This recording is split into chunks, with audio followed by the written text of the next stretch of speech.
Well, thank you for giving me the opportunity to share this talk with you.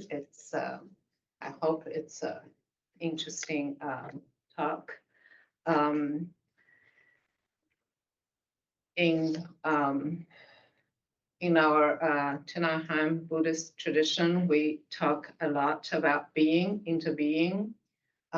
So I like to kind of going over these concepts and ending with a call for action. Being and interbeing are philosophical concepts with distinct yet interconnected meanings, particularly within the context of Zen Buddhism and Thich Han's teachings. We are beings when we associate being with our identities and when we are being solitary and reflective. In Zen Buddhism, especially in Thich Han's teachings, it often explores the concept of impermanence and interconnectedness of being. We're interbeings when we're spending time with other people and be a part of the larger society. According to Thich Han, a separate self, being, is an illusion. Interbeing is the essence of human life. In this sense, there's no being without interbeing. However, for analytical purposes, I will discuss being and interbeing separately first, and then integrate them at the end. So the first part about being and impermanence. Being traditionally refers to the existence of the state of existing, as it is famously expressed by Shakespeare, to be or not to be, that is the question. In philosophical and spiritual contexts, it often explores the nature of existence and identity. One conventional way of understanding being is to associate with an identity. For example, I'm a woman, I'm a daughter, I'm a mother, a teacher, a friend, a seeker. Although the list gives a glimpse of my being, it is far from complete, since I'm much more than the list can define, and I'm still also a being in process. Would it be more accurate to say that I'm a human being rather than being a woman, since being a human is more fundamental than being a woman? Would I still be a daughter when my parents pass away? Would I still be a mother if I lost my child? Would I still be a teacher when I retire from my job as a teacher? Would I still be a friend if I lost contact with friends for extended period of time? Would I be still a seeker if I feel so content with being and no longer feel a need to seek? When I get lost in questioning my identity, I always come back to the basic anthropological model of the self. And in this model, there are three levels of being. At the most fundamental level is humanity. We are all part of the humanity, having the basic instincts for survival. At the second level is a cultural level. We are a product of our environment. We have different cultural heritage, ethnic, socioeconomic, urban, academic. We have, each of us have a layers of our environmental and cultural backgrounds that are different and which shapes of who we are. But at a top level, another level, at the individual level, we are all unique. where each individual is unique, just like there are no two leaves are the same. So there are no individuals as same. I did my the psychological type testing. So I am a INTJ, which means introvert, intuitive, thinking, and a judger. And that is kind of glimpse of my personality. But everyone's personality, even though there are like 8 types of major personalities, in reality, they're much more, right? So because we have these 3 levels of being human, we can communicate with one another because we are all human beings at a most fundamental level. And what makes us interesting, because we also have our cultural background and an individual uniqueness.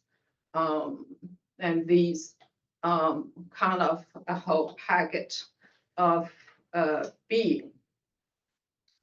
Although a sense of self and being is necessary to function in society, there's inherent limitations in an isolated and unchanging sense of being. All beings are interdependent and impermanent. Beings exist because of the support they receive from other systems, such as the natural ecosystem, the social networks. Being is also impermanent. It is always in the state of changing and transforming. Understanding the impermanence and interconnectedness of being can lead to greater adaptability and appreciation for life's ever-changing nature. Now, the second part is the interbeing and interconnectedness. Thich Han's concept of interbeing emphasizes that nothing exists in isolation. Everything is interconnected and interdependent.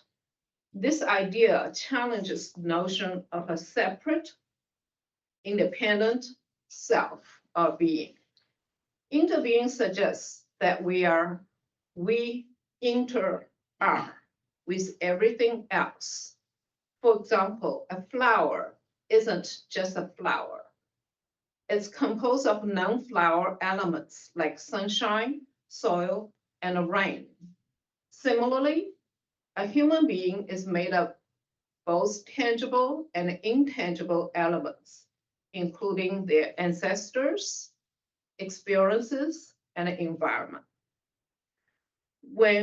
While we may experience moments of solitary reflection in the being state, we're always part of larger interconnected web of interbeing. Our individual existence is inseparable from our relationships and interactions with others and the world around us. Recognize this dual nature can lead to profound insights. There are 4 points. One is compassion.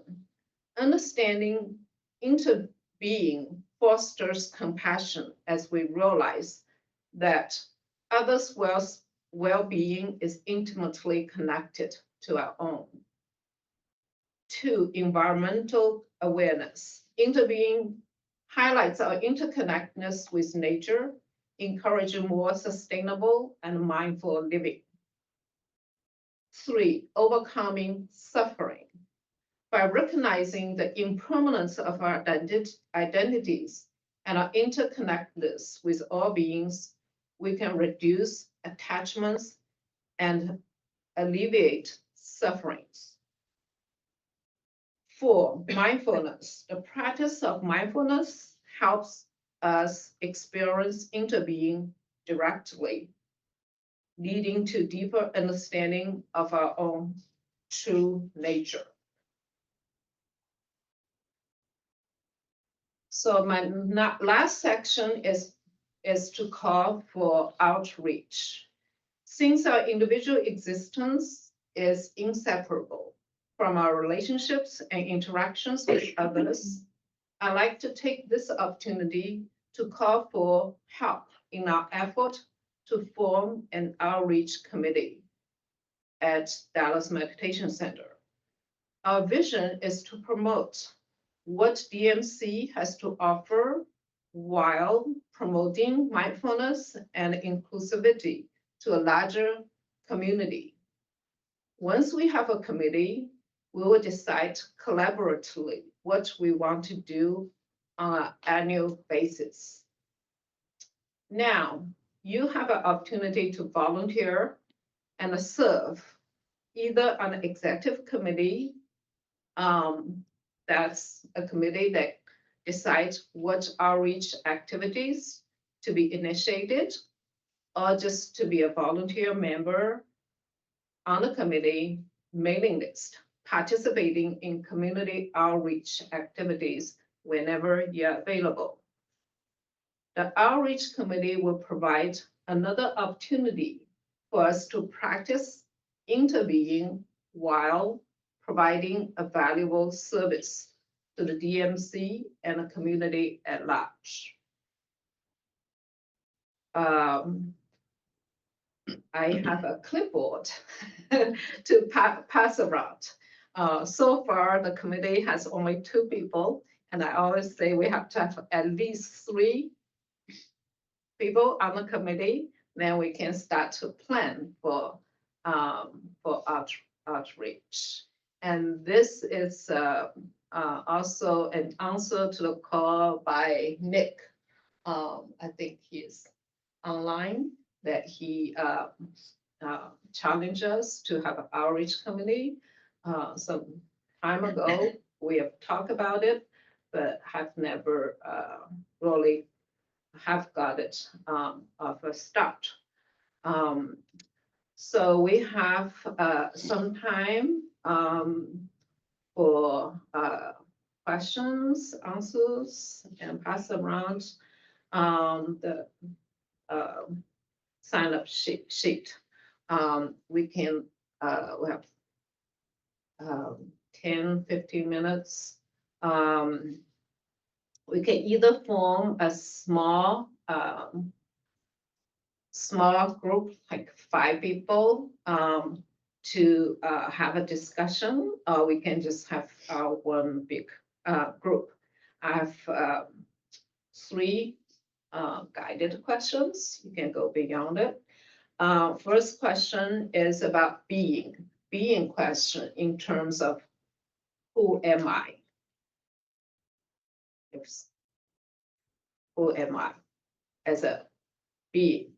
And second question, in what ways can Han's concept of interbeing have helped you to alleviate sufferings and live in peace and joy? And the third question, what do you think that the DMC Outreach Committee could do for the community? And would you like to be part of it?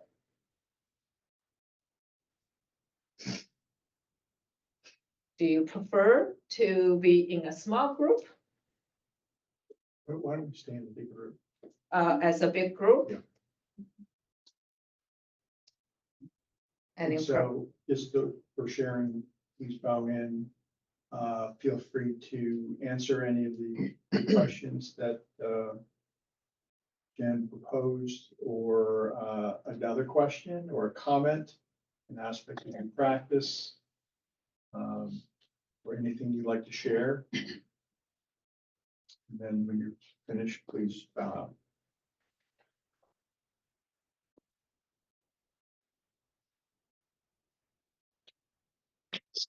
Willie bowing in. I'll try and discuss the last question. So sharing about myself, I really heard more about Thich Nhat Hanh and the Plum Village tradition in 2020, right as the pandemic was starting and after the George Floyd protests.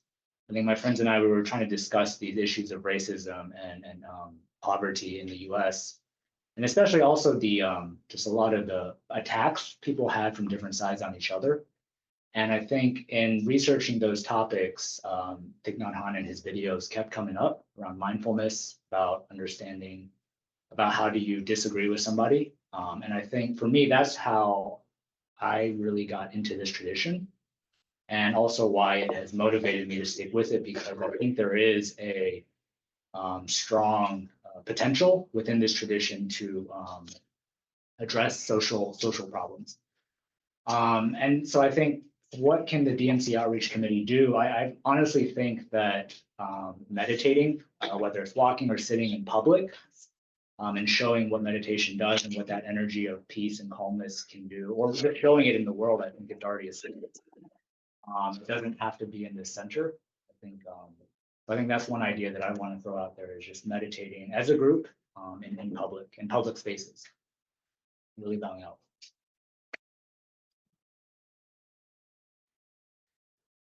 That's good clarifying question. Yeah. When you say public spaces, you mean like here, or you mean like go to the ice rink at the Galleria? Ice rink, Galleria, a park, Like where people who aren't involved will see you. and reaching out to you. And not necessarily, you don't have to preach to them, but I think just the energy of mindfulness is already something that's different, quite different in this.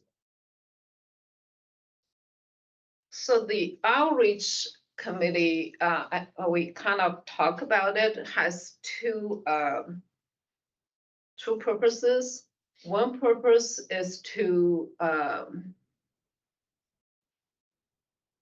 make the community more aware of our Dallas Meditation Center. Two is to collaborate. There's a Dallas Interface Center. They do some interface work. And we might collaborate and do some volunteer work with them. And also potentially to help community, and in a way to also help Dallas Meditation Center. So on the sign-up sheet, there are two possibilities. If you want to be more involved in terms of decision-making, what the outreach committee things that we can do, like then on the executive committee, we can kind of plan out for a year how many things we want to do. If you feel like you might not have time, energy to be on the executive committee, just to be on the mailing list. So if we have activities, then we'll just send an email to you, and you can participate whenever you have time.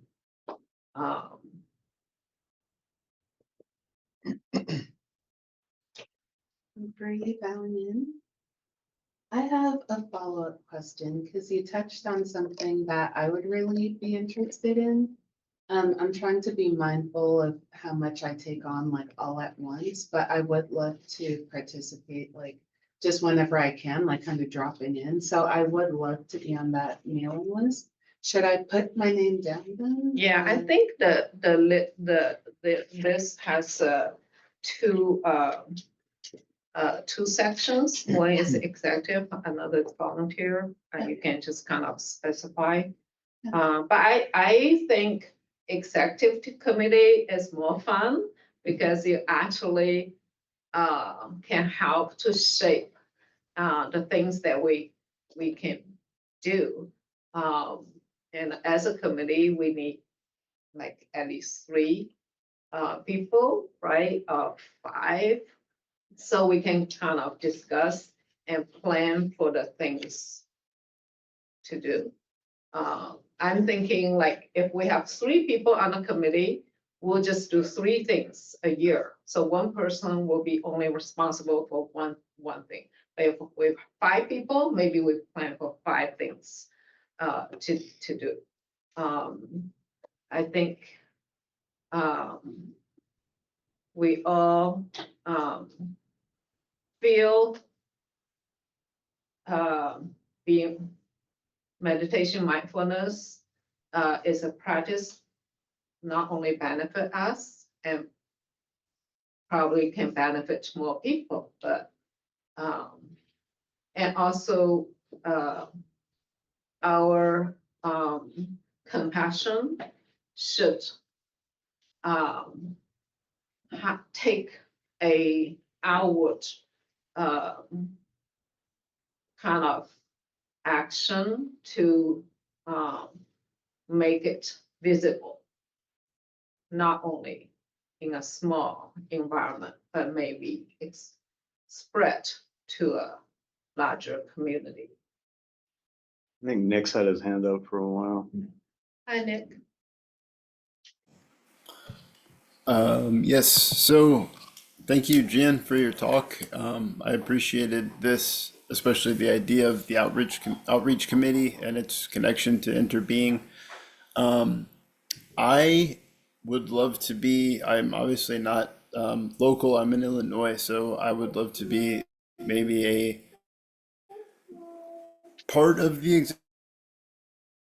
being fully in there, but I have a lot of ideas for what you all, for some things that could work for outreach.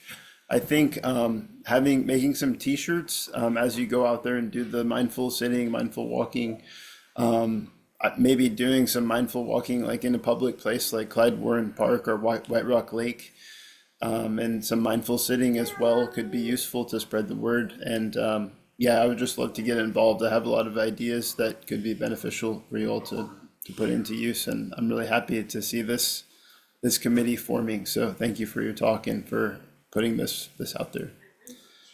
Nick, bowing out.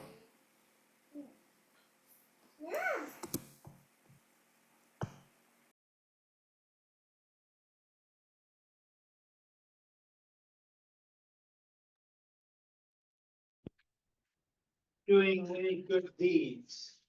This is not like going into a senior center and serving. It's more of letting people know about who we are. So it's, if that's the case, which sounds like that is the case, we would have to go to places, and I know you have a lot of ideas, Nick, which is great. We would have to go to places where people congregate. I don't know what kind of places, like if there are a lot of those, without imposing ourselves on anybody. At least I wouldn't participate if I felt like I was imposing. So it's a kind of a delicate kind of thing. We don't want to be there, like Clyde Warren Park. I could see that, you know, people meditating, and then maybe one person handing out flyers or waiting for people to come over. I don't know. It's a kind of a delicate thing, sort of like what were the people, the Hindus? What was that called? The people that would have their The Monis, Say it again? the Monis. No. Krishna people. Yeah, and it did work for some, but I wouldn't, you know, of course we wouldn't be bringing any bells. I don't know. But I don't know if you know, it'd be like, yeah, we'd have to design it carefully. Thank you. That's, any comments about that? I think it can be, it doesn't have to be mutually exclusive, like, we can go to a senior center and like,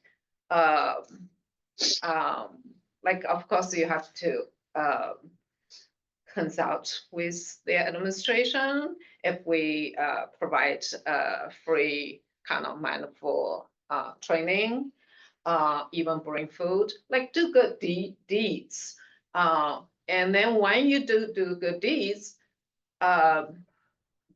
you do it like on behalf of Dallas Meditation Center, not just as one individual. Like as one individual, you do your own volunteer, but we don't have activities like representing Dallas Meditation Center. There is an annual Interfaith National Day, I think first Thursday of May. Different religions pray for peace. I was on the committee for Plano Multicultural Outreach Roundtable, and we had two different religions or organizations, and I will be in a program and use different like ways of praying for peace.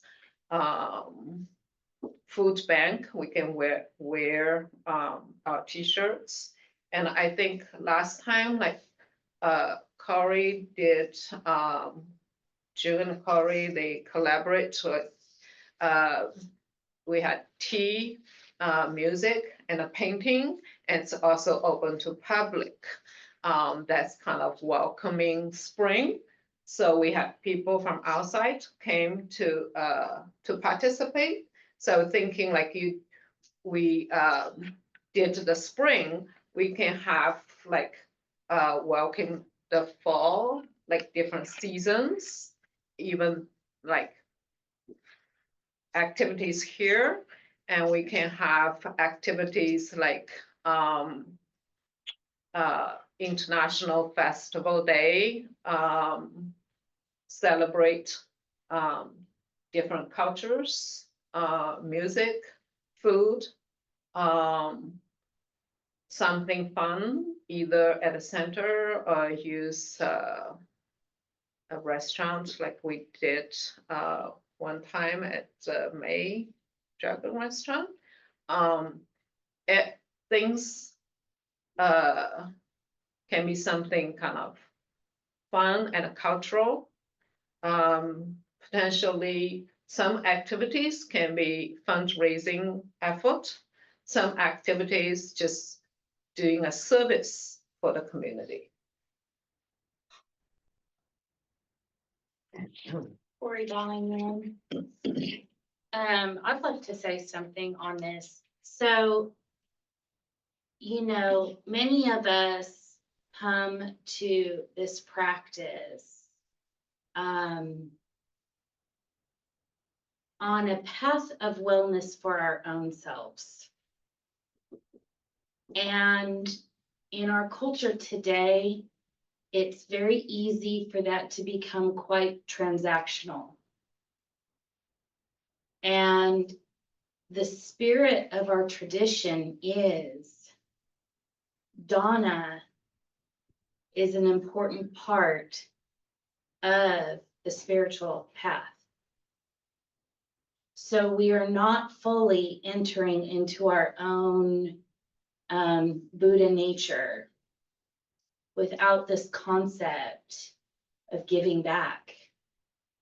And I would actually just kind of say one thing. I do think outreach means outreach. So it's not necessarily just an event here. It is meant to really connect with people outside of the center. And so, so Dana can happen in so many ways. It happens in what we do to fund the center for those who come ahead of us, and to keep our lights on, and that is a very important piece. It is volunteering, but it is also this outreach piece. And so I think that our center, I haven't been here a long time, but long enough to see that we are in a really crucial place right now to start seeing this differently. And to not just be coming and showing up so that we feel better for ourselves for the rest of the week, but to really see that this is a very important part of what we do. And my last thing I'm going to say, hopefully I haven't said too much, is the wonderful thing is that when you serve, when you do an activity of service, it has a level of connection with other people that you can't get just sitting here and meditating in quiet. Or even going to dinner like we have tonight. Especially for if anybody here is kind of shy. When you sit next to somebody and you're working on, if, let's say we volunteered at North Dallas Food Bank or something like that, and you're filling bags, it's a much more comfortable way to connect with others when your hands are busy doing something. And so I think it's a wonderful opportunity for another way to engage. So.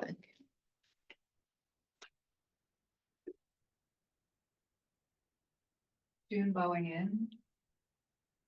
Thank you for creating this space for conversation, and thank you everyone for offering your presence and your reflection. As what I love about Plum Village is that community building and right action being part of the mindful practice. So thanks for, even if this is not what you expected, thanks for being here. Two concrete ideas that came to me as I was listening to everyone is that one is that there's a Tuesday evening group that is rallying to do Feed My Starving Children volunteer together. So that is kind of organically happening, and I'm thinking of the ways to how to facilitate connection across community. So I'll add that to our conversation. But another one as a potential project I'd like to add to this conversation is September 21st, Cedar Springs Pride Parade. I would really love to revitalize our involvement with LGBTQIA plus events and supportive events. And concretely, if an outreach committee would like to invest, like have a concrete event to build towards, we have a potentially group walker that we can facilitate build together. And also the fee is $150. The center is very tight on budget as we operate in this donation basis system. So one concrete project could be raising the money for registering a group walker and rallying people to walk together and raising the visibility of Dallas Meditation Center and revitalizing our support and connection with LGBTQIA plus group. So I just wanted to add that to the space if this is something that resonates with anyone in lending their effort. Currently, the staff is involved with many efforts. I personally am willing to offer a supportive effort, but I cannot be the lead if I were to be realistic with my availability. So that's what I will share to this space. Connecting with Tuesday group's effort to volunteer for Feed My Starving Children and September Pride Parade involvement facilitating. Those are two that I'd love to add to this space. Thanks for your attention. Jian, Cornell Bellingham. So I, like Joan, picking up on things from that around the room, like we've said. I think what's no, I lost that train of thought, but the thing like for outreach and stuff, the more people get involved and say, yes, I'd like news about it, I would like to come to a meeting, or I'd like to do ideas, the more people we have engaged that sign this clipboard, the more of these things we can do. Because I think a committee of 3, you can do 3 things. But a committee of 5 and 21 people saying, I'd love to do something. It really makes these things possible. And as June had pointed out too, that we on the staff are doing 100 things each. And so that we have people who take the initiative to go out and do. And that's what I really appreciate about the committee, June. We can do so many things.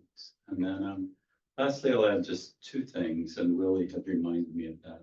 One of the things during pandemic time, around the time of George Floyd, the monks at Magnolia Grove would drive up to Memphis at night and stand in the streets with people and say, we're here, we're just here standing with you. No preaching, well, in Take Not On, we don't really preach anyway, but no preaching, just being present. Another event that I remember, this was back when I started with this group. It was one of those cultural celebrations. It was down in the Arts District near the Symphony Center. We did walking meditation during the Arts Festival. We had a permit to do walking, and all we did was walk. There were about 30 of us, and by the time we got done, there were about 70 of us. Because people didn't know what we were doing. That's pretty nice. Music blaring everywhere, and it's like this quiet line of people smiling. So anyway, just some nice ideas, I think. But really importantly, if we have the people who say, yeah, me, that makes it be able to be done, rather than what is the meditation center doing about this? It's like we are the center. So thank you, Jim. Bobby bowing in, if that's okay. So yeah, this is great that you're talking about this and that you're getting people involved. But the thing is, we don't have to do this on our own. There is already an organization, Jen, you referred to it, the Richardson Interfaith Alliance. They participate in projects throughout the year. And, so that you would have somebody else kind of organizing things and you just participate. We did that last year with their thing called Feeding Children Everywhere. So that's held, at the East Plano Islamic Center. And just, I don't even know how many people we do it in shifts. And they probably packaged about at least 10,000, maybe more, meals that can be given to people in like disaster situations, or just distributed to people that need food. So that's one thing that Interfaith Alliance does. But also we could do simple things like around Christmas time one year, we collected blankets to take to one of the senior centers, because there are some of those centers that really have people that, they can't afford fancy places like the one near El Dorado, for instance. So taking them blankets and simple things, even socks, is very much appreciated. There was also, Ananda used to do this. I don't know, if anybody would want to pick this up, but they took, those little plastic things we get a container when we buy some takeout food. They collected those from everybody and took them down to oh gosh, now I can't think of it now. The place downtown where they feed people that are not housed. So, they need that sort of thing. Simple things like that don't require a lot of planning, but they do require some participation. And then, there are other things like that we could do. One year we collected stuffed animals to take to some, places where especially women are, they're escaping really bad situations, and we collected we collected stuffed animals to take to those shelters for the children that were there. So, simple, fairly simple things like that. It doesn't have to be something elaborate. And I really hope that somebody will take up the task of meeting with the Richardson Interfaith Alliance. I used to do that, but I can't do it anymore. And Jian, I know you can't do that, but somebody could go to those meetings and see how we can integrate into it again. I'm sorry, I talked too long. I'm bowing out. Yeah, I haven't been yet, but I intend to. Paul, are you on the mailing list of the Richardson Alliance? Yeah. Okay, so you got other. I think the difference between having ideas and then having a committee is that once we have a committee and we put things on the calendar, so we can plan ahead and not like last minute. Oh, can you do this? Can you do that? That it will be difficult. So whether it's easy or it takes time to organize. Once we decide on an annual basis, these are the 3 or 5,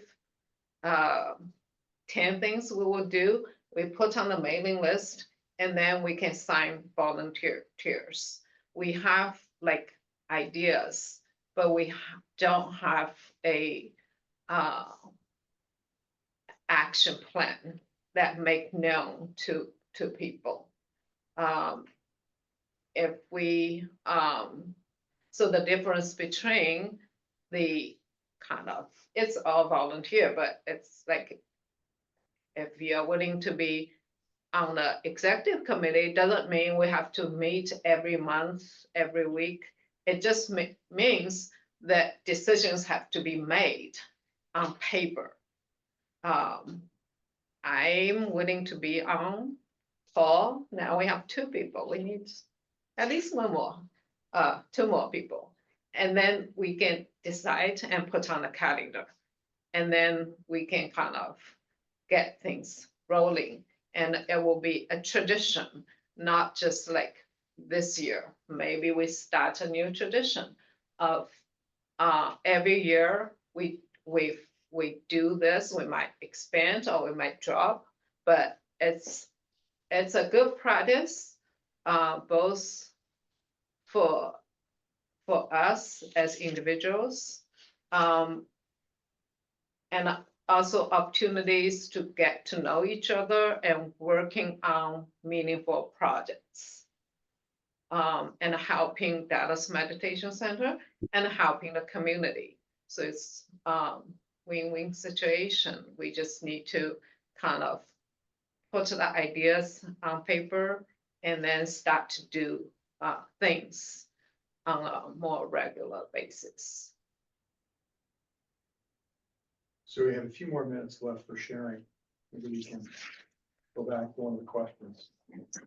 Any questions want to talk about being and interbeing? Then going in, I sorry, started knowing about Thich Nhat Hanh around 2022 or 2021. And then I really started reading his material in 2023. And then I started coming here in 2024. And I was born and raised in Mexico, but my mother's from the United States. So I have dual citizenship. And when I was in Mexico, there was always this question of who was I or who am I? Am I Mexican or am I from the United States? I'm also visually impaired. I can see enough to move around, but not enough to drive, for example. So I'm also in that world of sighted and not sighted. So the idea of being an interbeing made more sense after becoming more familiar with Thich Nhat Hanh's ideas and reading his material. And it made me reach a place of accepting who I am and knowing better who I am, and therefore accepting the world and knowing the world a little bit better and loving it better.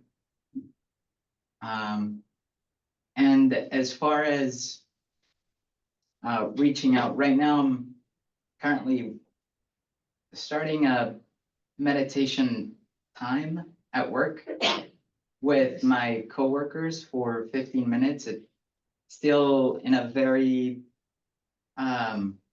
prototype stage, but the idea is to expose my coworkers to meditation and also talk about the Dallas Meditation Center and about the Thich Nhat Hanh and the Plum Village tradition.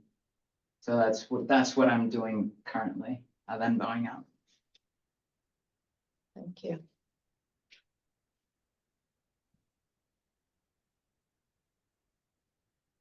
One more sharing. Very bowing in.